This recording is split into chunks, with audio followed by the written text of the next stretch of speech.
Hello, my name's Kevin Delaney. I'm head professional here at avaibale Golf Club. Today we are going to be reviewing the PXG golf clubs.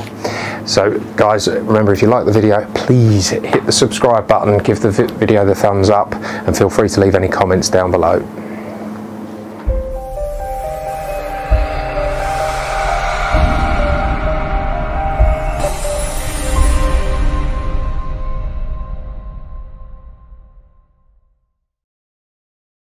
Right, so today we're looking at the Parsons Extreme Golf Irons, or PXG Irons, and specifically the 0311 XP Irons. Now these are probably they do a range of 3 clubs, and these are the easier ones to hit, so the slightly more forgiving club.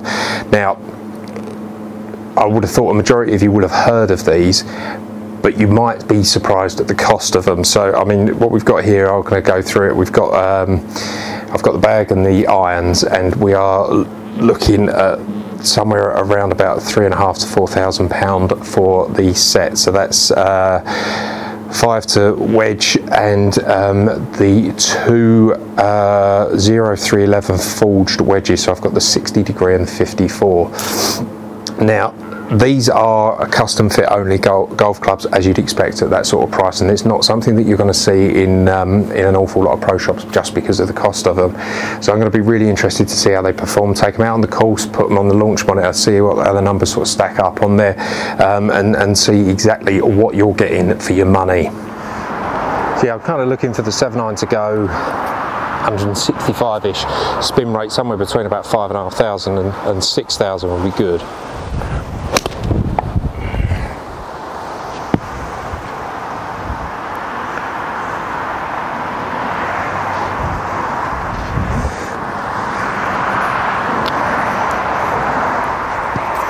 So yeah, I mean, that's, you know, where I kind of see the clubs, and definitely the feel of them. It's, you know, it's nice, and it's a nice soft feel, considering like the ball seems to come off the face quite quickly, but it is a nice soft feel with the strike and the sound and everything. And like there, I've hit a few 7.9s now, and you know, the numbers are more or less where I'd expect to see them. Then kind of flick towards the you know, the wedge. Now I'll use the 60 degree here. So again, I'm looking for distance, you know, maybe 80-ish, something like that. But the spin to get to about somewhere between about 9 and 10,000 will be good on a fuller shot.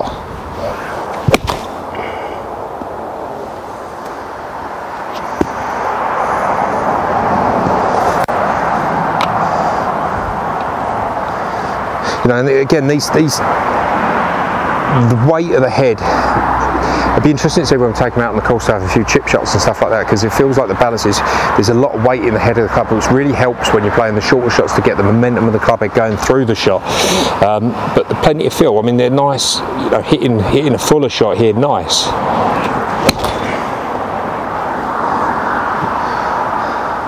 Like that one in particular, like, you know, numbers are, you know, more or less exactly where I'd like to see them. So that's some balls here on the SkyTrack with some Pro V1. So what we'll do now is we're going to take them out onto the course and see how they perform out there.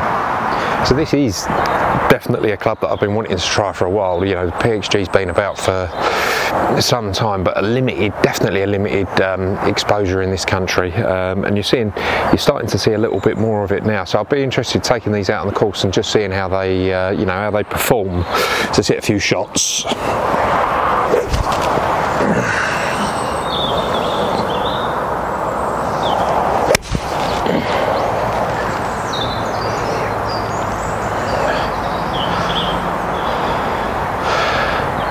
Yeah, I mean, nice and easy to hit. Nice and easy to hit.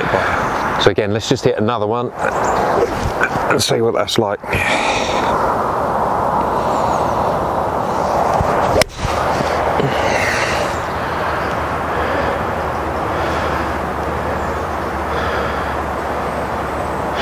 Again, distance seems really good, very quick off the face. I mean, and there, 2 shots, I wouldn't say I hit either of them particularly well, but you know, definitely an extremely forgiving club, which is kind of where this one sits. So in the PXG range of the, you know, the three new clubs that are on the market that came out a little while ago, this is the easier one to hit, and definitely the long irons there, like, you know, that's a 5 iron. It's a good strong flight. You know, it's very, very quick off the face. I mean, the way that the ball feels off the face is very reminiscent for me for the sort of Ping i500, you know, like the thin face, and the ball seems to explode off of it. But like there, even, you know, mild off strikes and it still feels good.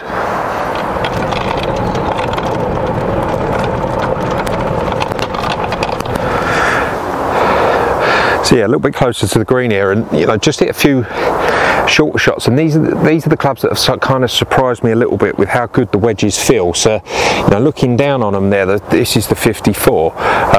You know, decent top line. Look, it's not too big and chunky. They are the forged head. They're nice. I like the finish of them. They look good.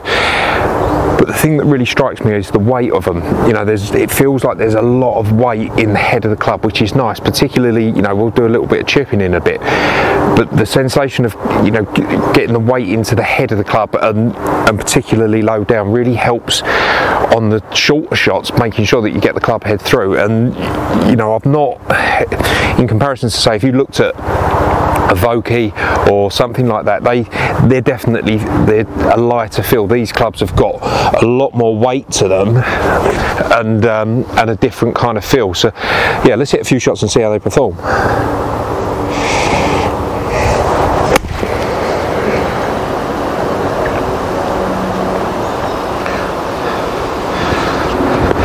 Okay, so one a little bit right, but not bad. Try again.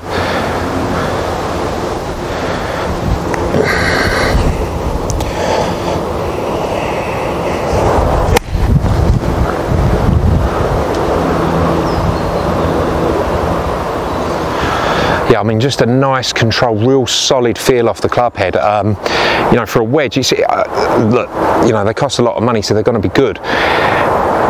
But I'm surprised how nice they really do feel. Like, I mean, Vokeys are great, they're lovely, everything. They're really good wedges, and these are probably, you know, price-wise, definitely a band up. But, you know, the feel of them is really good, really good. Right, so I've been out here a little while now and played a few holes, and the one thing that's really struck me is how good the short clubs are. You know, for what is essentially, so these particular ones, the irons being the XP, is the easier to hit end of the scale, the part of the range that they've got. But the forged wedges are just lovely. Like, simply hitting a few little chip shots here, you know, the weight of the head, the additional weight that I've already sort of spoke about, really helps to get the feeling of getting that club head through. So I like that. But then when you go into, so even if I want to go for a little bump and run type shot here, so this is the 8 iron, and then the same thing, but the feel, which is the one thing that they kind of talk about, is like there. Snookered the other ball, and again.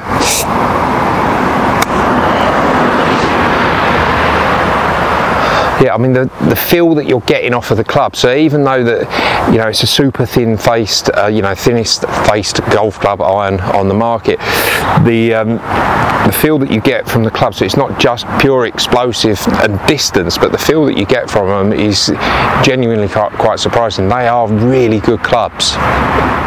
Bit of history about PXG. They've been around for quite a few years, or Parsons Extreme Golf.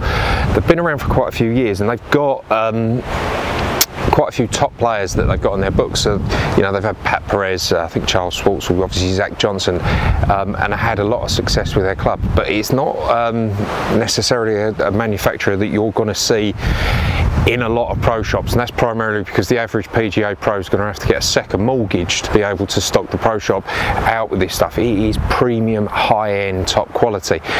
But against the sort of companies that I'd see them competing with, so whether that's Honma, you know, maybe Mura Vega, whatever, you know, they've had a lot more success at a tour level, a lot more exposure. You know, they're probably further down the line, and definitely as a company, I think that PXG have helped shape golf club manufacturer for the last couple of years. So, you know, charging the premium end amounts of money and getting it, my personal view is that that's then forced other companies to then think, well, if they can get that money, then we should put our prices to a point. And that's why you've seen like Callaway, Ping, TaylorMade, whatever, all pumping the prices of their drivers up, getting up to that £450 mark. Now, admittedly, PXG's drivers were more expensive, but the irons being, you know, what we're looking at today, I don't think there's the other manufacturers haven't done an iron that's going to compete with this, but certainly when you look at like the TaylorMade blades, the Tiger Woods irons, stuff like that, you know, their prices are very high, and there's a market for it. There is definitely a market for these clubs. Right, so the green's cleared. Let's hit another one.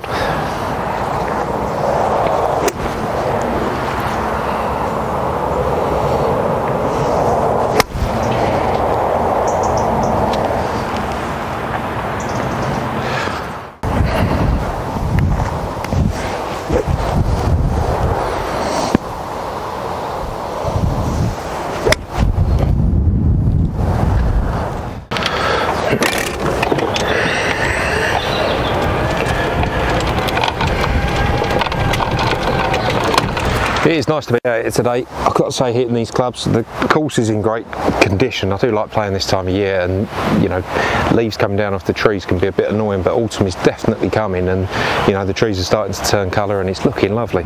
Right, so let's hit the 7-iron and kind of compare this to what I would expect to see flight wise. Obviously we've done the Skytrack stuff, so let's see what it looks like in real life.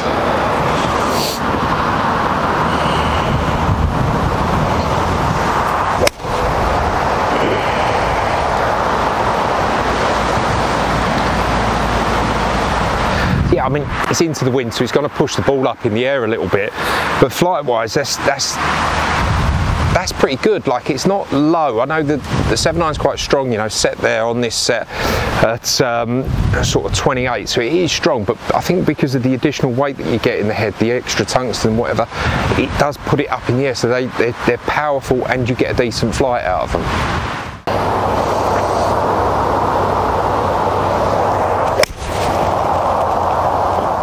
Been out on the course, played a few holes, hit some shots on the launch monitor, and the numbers stack up. The spin rates are where I want to see them, the launch angles and everything. The distances are really good, and certainly playing on the course you get a good feel for how the clubs perform. And you know, I hit some bad shots, and across the club face they're extremely forgiving.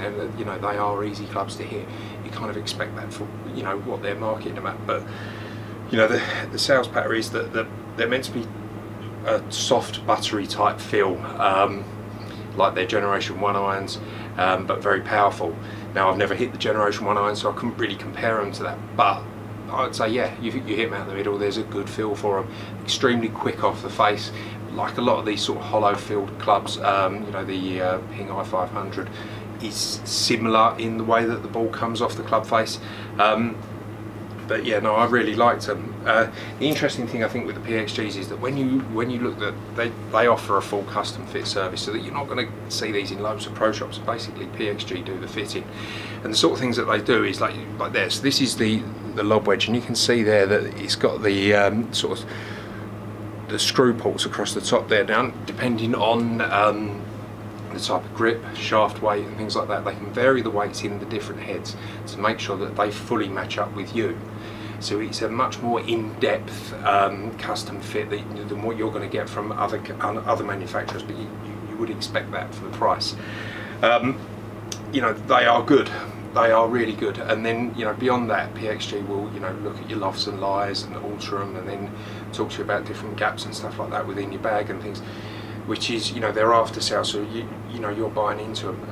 As I've said on the course, I think that they've had a major impact across the whole manufacturing of golf in that their prices are so high, and you do see people buying them and you do see people using them. But I think where they're good is that they've had a bigger impact on tour, so you're going to see like some good players using them and getting good scores, whereas for me, Honma and some of those other type manufacturers that are in the same bracket haven't managed to have the same level of success.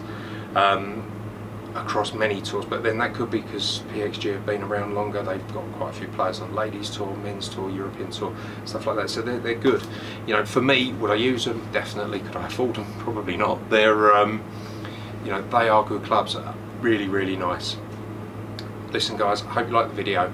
Please make sure that you hit the subscribe button, give the video the thumbs up, and please feel free to leave any comments down below. Hopefully in the next couple of weeks we might be looking at the PXG driver as well, and as things get going, we're going to start putting a few more videos on. It's just been exceptionally busy here for the last couple of months, so I just haven't had the time to do the stuff that I'd like to, but you know, hopefully we're looking to pick some things up. So yeah, please make sure that you subscribe to the channel so that you know when these things are going on.